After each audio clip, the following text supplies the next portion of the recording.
রোনালদোর শুরুটা হয়েছিল লিসবনের রাস্তায়।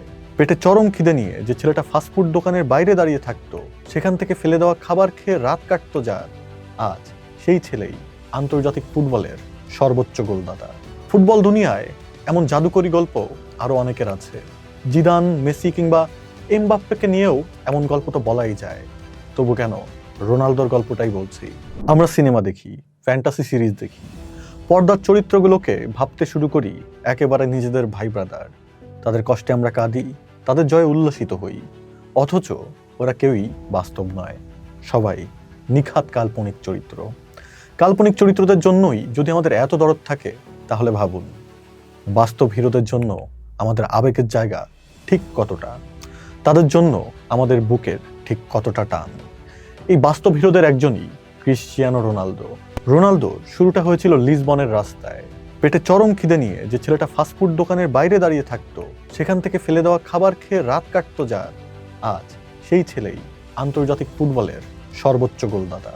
ফুটবল দুনিয়ায় এমন জাদুকরী গল্প আরো অনেকের আছে। জিদান, মেসি কিংবা এমবাপ্পেকে নিয়েও এমন গল্প তো বলাই যায়। তবু কেন রোনালদোর গল্পটাই বলছি, কারণ রোনালদোর গল্পটাই আজন্ম সংগ্রামের গল্প। সমস্ত বাস্তবতার বিরুদ্ধে তিনি আজও লড়ে চলছেন। বয়স এখন তার সবচেয়ে বড় বাধা। শরীর সবসময় সায় দেয় না। অনেক সময় তরুণ সতীর্থরা তাকে পাস দিতে দ্বিধা করেন। মিডিয়ায় প্রতিনিয়ত তাকে নিয়ে ট্রল হয়, ছুড়ে দেওয়া হয় তির্যক কটাক্ষ। সবাই ধরেই নিয়েছে লোকটার দিন যেন একেবারেই শেষ। ঠিক তখনই রোনালদো ঘুরে দাঁড়ান। খাদের কিনারা থেকে প্রবল জেদে ঘুরে দাঁড়ান। সমস্ত বিরুদ্ধতার বুকে পা রেখে দৌড়ে চলেন হারার আগেই হার না মেনে নিতে। এখানেই রোনালদো আমাদের ভাই ব্রাদার, ভীষণ আপন। রোনালদোর লড়াই তো আমার আপনারই লড়াই।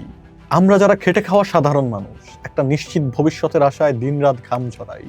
অনেক সময় সাফল্যের খুব কাছে চলে যায়, কিন্তু কোনো এক অজানা অসহযোগিতার কারণে বারবার হোঁচট খাই।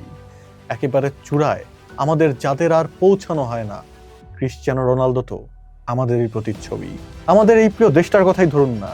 দেশটাকে সঠিক পথে আনবো বলে আমরা কত শত প্রাণ দিয়েছি, কতবার অভ্যুত্থান করেছি, মনে হয়েছে এবার হয়তো পারবো।